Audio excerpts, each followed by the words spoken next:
Hello, everybody. Welcome to Let's Talk Tuesday, July edition. This edition is July is BIPOC Mental Health Month. And with that, I would like to do a little training or a little topic about, we're going to talk about mental health. Mental health wellness in the Black community, self-care and wellness. That's what I'd like to talk about since it is BIPOC Mental Health Month, and just give somebody tips and shares and what they can do to help boost their self-care and wellness. What does wellness mean in mental health? The definition. According to the World Health Organization, mental wellness is defined as a state of well-being in which the individual realizes his or her own abilities, can cope with the normal stresses of life, can work productively and fruitfully, and is able to make a contribution to his or her community. That sounds very easy, but it's not. When you are stressed out or have trauma, it is very hard sometimes to cope with the regular stresses of life. And that's why people should seek counseling or seek other holistic ways to stay healthy. What is good mental health and well-being? Good mental health and well-being mean different things to different people. And every person has to find their own way to a life that is meaningful, productive, and satisfying for themselves. With social media and things like that, a lot of people think, oh, that means good or that would work. You got to find out what works for you. You got to find that thing that works for you. I love the concept of meditation, but I can't do a guided meditation. It throws me off my path. I can't do it. It's hard to do. So find the thing that works for you and do that most. 8 ways to improve your mental health. 1 is to relax and do the things that you enjoy. Taking a long bath, doing yoga in the park, going to a spa, meditating, swimming, hanging out with friends, or just trying to get yourself balanced, however that works for you. Relaxation helps with the body, helps physically and mentally. Number 2, get moving. Get your body moving. Take a walk in the park, do some yoga, get on a treadmill, do some weight training, play a sport like basketball or baseball. We have Nana here, Grandma here doing the hula hoop, which I'm embarrassed to say I never learned, but I did buy myself one so I could try. Go running or actually do some yoga.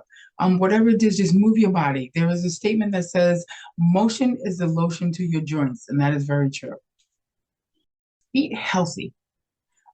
Salads, smoothies, fruit salads, grilled food, baked food, broiled food, anything but kind of deep fried. It's the summertime, so eat something light like sandwiches instead of something heavy or whatever. Just start with one little thing and go better. I did a raw food diet in 2017, which was amazing. I lost weight, I felt great, and I stayed on that path for a while and then became a pescatarian, so I only eat fish. This year, my goal is for myself to try to slide into vegetarianism and get off the meat. I haven't got vegan yet. I like cheese as my holder and eggs, but I would like to slide into something just a little more healthy. Get enough sleep. This is my Achilles heel.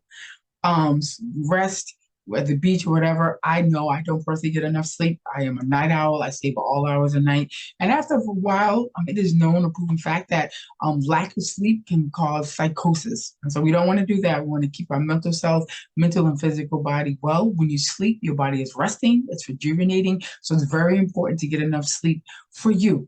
There are statements where you need 8 hours of sleep. Some people can't. Some people don't need 8 hours of sleep. They say elders only need 4 to 5 hours of sleep. So whatever you do, find your number for sleep that works for you, that helps regenerate your body and your mind.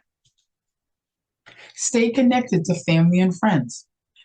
Healthy family and friends. We all know we got those toxic relationships with folks, and you always don't want to hang around them, and that's okay. If it's holidays and stuff and they say, oh, come around, you can't be around them, it's okay to say no and not attend. So then you can create your own happy, safe connection. Family and friends, co-workers can be family, whatever. You got to stay connected, that networking piece, because it keeps you uplifted. They can feed your energy, things like that. Get involved. This is more of a mental self-help kind of thing. Volunteer to do something at a food pantry or soup kitchen or something like that. Every time there's an event at work, I've noticed I've been volunteering more to do I'm on the what was it? The Black History Month program. I volunteered to do that. It was free, but do something volunteer because it makes you feel good to give.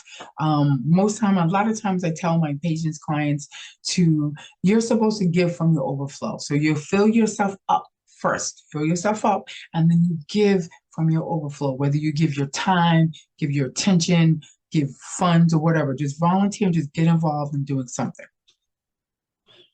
Most set goals, SMART goals. SMART goals are specific, measurable, attainable, relevant, and timely. Specific stands for who, what, when, where, and which. Define the goal as much as possible with no ambiguous language. Measurable. You can track progress and measure the time. Attainable. How? It's the how. Is the goal reasonable enough to be accomplished? And so how? How are you gonna achieve this goal? Relevant or worthwhile. It's got to be relevant to you or you're not going to do it. It's got to mean something to you. It's got to count something in here or you're not going to achieve the goal. And timely, when you're going to complete the goal. Being a client, I work as a life coach, actually at work, a mental health coach, so it's fulfilling my soul. And I have a lot of my members come in like, oh, I want to lose 50 pounds, by next Tuesday. And I'm like, let's be realistic. Is that a realistic goal? No, it is realistic. You can lose 50 pounds, but you can't lose 50 pounds by next Tuesday. So be honest with yourself. Know your limitations, your abilities, your strengths, and what you know that you can do, and set up a plan and create something. It could be a small goal, like I want to drink more water. Go get yourself a cup that has lines on it or something like that. Something smart. It's smart, it's quick, it's attainable, and then you feel accomplished when you reach it. Problem solve. The best way to escape from a problem is to solve it. This is a new concept that I've heard lately in my genre, but problem solving can work because it uses different parts of your brain. Critical thinking skills like analyzing, reasoning, evaluating, problem solving, and decision making. So when you use that critical thinking skills, it helps improve your mind and your mindset. According to a study on mental health, in 2015, approximately 70 to 75% of adult mental health problems and mental disorders start to manifest during adolescence or early childhood. Globally, mental disorders make up a third of the burden of illness in adolescence and young adulthood. Untreated mental health problems and disorders in adolescents and young adults are strong predictors of poor vocational achievements, problematic interpersonal and family functioning, as well as reduced life expectancy due to associated medical conditions such as diabetes, heart disease, stroke, respiratory conditions, and suicide. So we have to cherish our children and nourish their personalities to maintain a healthy mental and emotional well-being.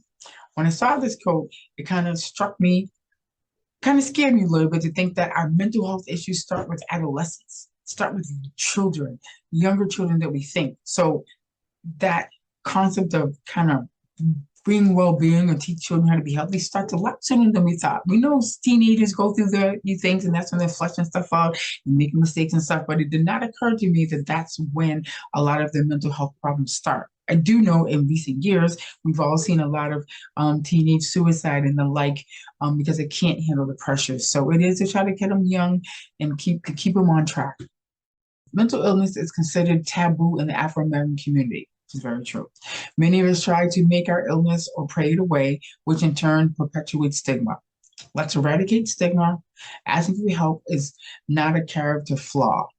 In our community, there's a thing, what happens in this house stays in this house. So a lot of adults are still dealing with childhood traumas because they don't know where to go. They have not resolved them. So please know that knowing yourself enough to know that you are not right with something is good mental health. So seek out a counselor, a therapist, a confidant, something to get that out, something to help you resolve those issues or at least deal with them, acknowledge that they're there. The mental state of the Black community is fragile. That is not a diagnosis, that is a characterization. The Black and Brown, specifically Black, have higher rates of suicide, higher rates of drug abuse, higher rates of diabetes because that deals with our food. So it is affecting our community very hard, and we need to try to Come together, get a stranglehold so we can resolve it together. African American adults are 20% more likely to experience mental health issues than the rest of the population. And that's from the Center for Discovery, which is scary, but it comes from a lot of factors that we're dealing with: microaggressions, racism, trauma, everything like that. So pay attention. If you're having a hard time, speak with someone, seek counsel, don't hold it in. Journaling, if you're afraid to go to a counseling counselor, journaling is very good. You can write stuff down, at least to get it off your chest and off your mind. July is BIPOC Mental Health Month. 15% of men will suffer from a mental illness. Don't be afraid to talk with someone that you trust. Men, I put this in here specifically for you because we're told men don't cry. Men don't show emotion, but it's times that you need to show emotion. We have a lot of Black men that are now committing suicide because they haven't talked with someone to get the stresses of life off their back. So I really want people to make sure that men specifically, that they find themselves a group, someone to talk to, someone to confide in, to get the stress off of them so that they can deal with their mental health. Self-care is not selfish, it's necessary. You have to fill your cup so that you can give from your overflow. A lot of us, Black and brown people, our cup is not full because we've been giving since probably the age of 5. We give, and we never give back to ourselves. So it may not come much from me, but I'm giving you permission to please take care of yourself. You are important and you count. 4 steps of self-care for a better you. Create a morning routine. Rise 10 to 15 minutes earlier than usual, and give yourself some me time. It's a time for you to journal, to write things down, to plan your day. You can say affirmations. I am worthy of happiness. I am worthy of abundance. I am worthy of prosperity, etc. Things like that. I am just worthy. I am, and whatever you want to put behind it. Plan your day. Review your calendar, tasks for the day, and create a plan to execute. There's also a breathing exercise that I have shared or I use a lot with my members, and it's a quick breathing. It's 45 seconds, but it's a quick breath. You inhale all on the count of 5. So like our practice. So 2 breaths, and then you inhale 2, 3, 4, 5. Hold 2, 3, 4, 5. Exhale 2, 3, 4, 5. Again, inhale 2, 3, 4, 5. Hold and squeeze your body tight, tight, tight. Squeeze, squeeze, squeeze, squeeze, squeeze. 2, 3, 4, 5. Exhale 2, 3, 4, 5. Last one. Inhale 2, 3, 4, 5. Hold 2, 3, 4, 5. Exhale 2, 3, 4, 5. How did you feel? Did you feel less? Did you feel relieved? Did you lose some stress? This is something you can do at any time of the day. It takes 15 seconds. You can do it while you're walking, while you're talking, while you're taking a bath, while you're taking a shower, while you get into the car. It's a quick exercise to bring yourself back centered. Time management. This is something we don't think a lot that is part of self-care, but it is. You have to get control of your time. Once it's passed, it's gone forever. Acknowledge and know yourself to know how long it takes you to do certain tasks. It takes, example, like it takes you 2 hours to cook dinner, or you could buy pre-cut vegetables and meat. You can buy a crock pot. You can just throw everything in and cook it while you're at work. You can subscribe to a food delivery service like Blue Apron or Home Chef. Find out things, even work or tasks at work. Find out things that take you a really long time and figure out how to make them quicker or easier for yourself. Exercise, again, move your body. 15 to 30 minutes a day of walking or yoga or running can change your life. Start where you are and increase over time. If you can't walk for 15 minutes a day, start with 5. Do 5 minutes a day for a week. And then next week, add another 5. So work 10 minutes a day for the next week. Slowly get yourself into it, and eventually you create a routine and your body can manage. According to Self Magazine, walking 30 minutes a day with a balanced diet can shed 60 pounds in a year. 30 minutes. You've got 30 minutes. They can be 3 10 minutes, 2 15 minutes, or one chunk of 30. Okay. And improve your diet. Yes, we all know that a balanced, healthy, balanced diet is best. Yet the United States has one of the highest obesity rates on the planet.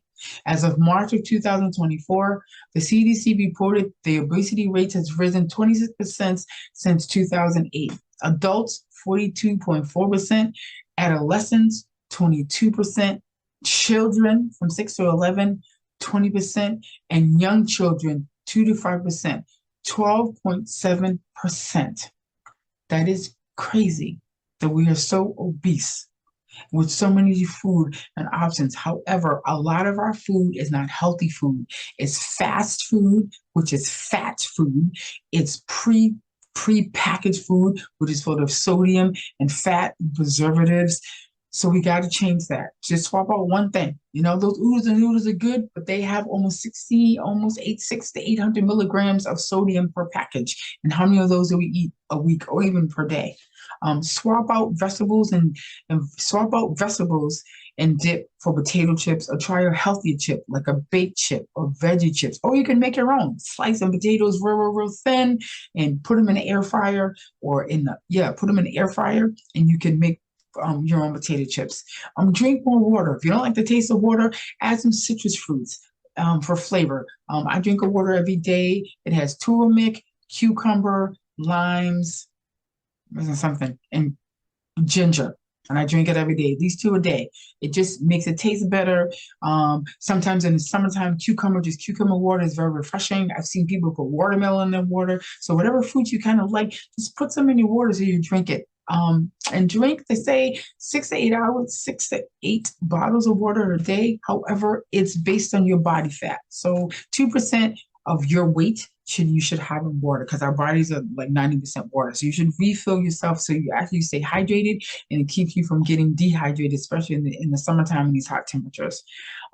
Bake, steam, or grill or broil your food instead of frying. I know a good piece of fried chicken is awesome, but you can also grill it and get a little crunchy in the grill, or you can bake it or air fry it, or you can bake it. You can fry it in the oven, so it's a higher temperature, but it still get that crunch.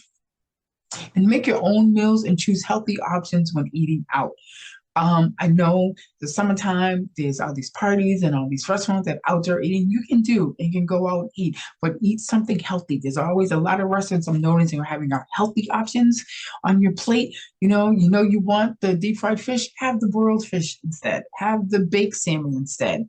You want to have fried chicken, have the baked chicken, have the broiled chicken, have the grilled chicken. Just make it a little bit healthy for yourself. There's some additional resources I'd like to share. Lower your mental stress levels 5 different ways. A 7-day journaling book. You can Google that, and you give you a journal that you can print out and use.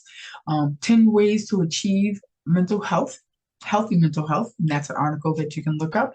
And 31 ways to boost your mental health, which is another article. Please use the resources, look them up, read them. If you ever want to reach out, you can always reach out to me, and I can give you some more resources. And how to contact me. My name is Zara Abernathy. My coaching company is called The Soul Provider. My email is info.t as in Tom, S as in Sam, P as in Pig, coaching@gmail.com. I can be reached at 860-375-3199. Please have a happy, healthy summer. Bye for now. Bye.